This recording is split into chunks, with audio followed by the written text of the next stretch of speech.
আজকের এই ভিডিওতে তোমাদের সাথে আমি আমার ভালো দিক একটা আর খারাপ দিকের একটা ঘটনা ঘটে গেছে, যেটা আমি তোমাদের কাছে এই ব্লগে শেয়ার করব। হ্যালো এভরিওয়ান, আমি রিনা, নতুন আরেকটি ভিডিওর সঙ্গে আমি চলে এসেছি। খারাপ দিকটা বা খারাপ জিনিসটা এটাই হলো, আমার তুলসী তলার মধ্যে যেখানে ঠাকুরগুলো রয়েছে, বৃষ্টির জল পড়ে পড়ে কী হারে অবস্থা।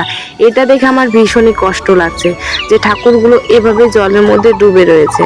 আর ভালো দিক এটাই যে আমি যখন আগের বছর এই বাড়িতে এসেছিলাম, এই বাড়িটাতে কোনো গাছ ছিল না, যেহেতু নতুন জায়গা নতুন বাড়ি, তাই আমি কিন্তু বেশ কয়েকটা ফুলের গাছ লাগিয়েছিলাম। আর এই নিম গাছগুলো একা একাই হয়েছে।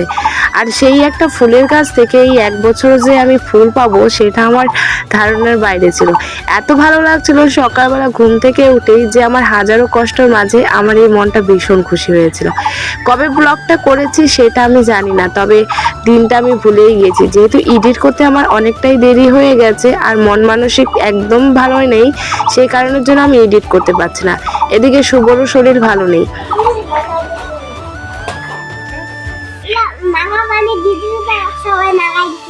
রাঙাবানি গেছিলাম, তাহলে ঘরের মধ্যে কে দিয়ে গেল এগুলা? গাইস, একটা উজালার ডিব্বা ছিল, সেটাকে নিয়ে বোতলে ভরে ভরে ঘরের কোনায় গিয়ে রেখেছে। নিজেও কি অবস্থা, হাত দেখো, একবার গিয়ে ধুয়ে এসেছিল, আবার ঘরের মধ্যে গিয়ে লুকিয়ে, ওই যে চোখের তলে, এখান থেকে দেখা যাবে কিনা জানি না, পরে দেখাবো। বৃষ্টির মাঝে মাঝে কাজগুলো সেরে, বৃষ্টির দিনে আমার মনে হয় যে অনেক কাপড় বেরিয়ে যায়। এই কাপড়গুলো যদি আমি ধুয়ে না দিই, চেয়ারে অনেকগুলো হয়ে থাকবে, এদিকে ধুয়ে না দিলেও হয় না। আমার মনে হয় জানো তো, আমার এই উঠানের মধ্যে একটা চাল তুলতেই হবে, কারণ যখন কন্টিনিউ বর্ষাটা পড়ে যাবে তখন আমি কাপড় বা গাড়ি কোথায় রাখবো সেটাও চিন্তা হচ্ছে। অন্তত কাপড়গুলো তো শুকাতে হবে, তাই না? তুমি ওটা ডাল ভাত খাও। গাইস, বাইরে প্রচণ্ড ঠান্ডা, তারপরেও আমি খাচ্ছি পান্তা ভাত। দুদিন ধরে গলা ব্যথা, নিজেও থাকতে পারিনি। এই পান্তা ভাত খাওয়ার পরে আমি কি হব সেটা নিজেও জানি না। তো চলো খাওয়া দাওয়াটা কমপ্লিট করি, সাথে এদিকে শুভ খাচ্ছে ডাল দিয়ে। সন্ধ্যার সময় ছেলে আমার কাছে বায়না করেছিল যে মা পাস্তা খাবো। আগে সামান্য কিছু ছিল, আবার যেহেতু ওকে নিয়ে বাজারে গিয়েছিলাম, তবে আমি আবার কিছুটা পাস্তাও কিনে এনেছিলাম।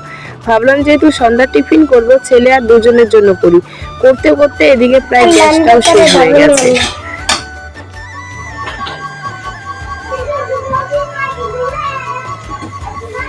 যখন উনানে কন্টিনিউ রান্না করি তখন যেন উনানেই ভালো লাগে, কিন্তু আমার এই টপের উনানটাতে একদম রান্না করতে ভালো লাগে না। যে মাটির উনানটা ছিল সেটাতে আমাকে রান্না করতে একদম বোরিং ফিল লাগে না, কিন্তু এই উনানটাতে রান্না করতে গেলে আমার বিরক্ত লাগে।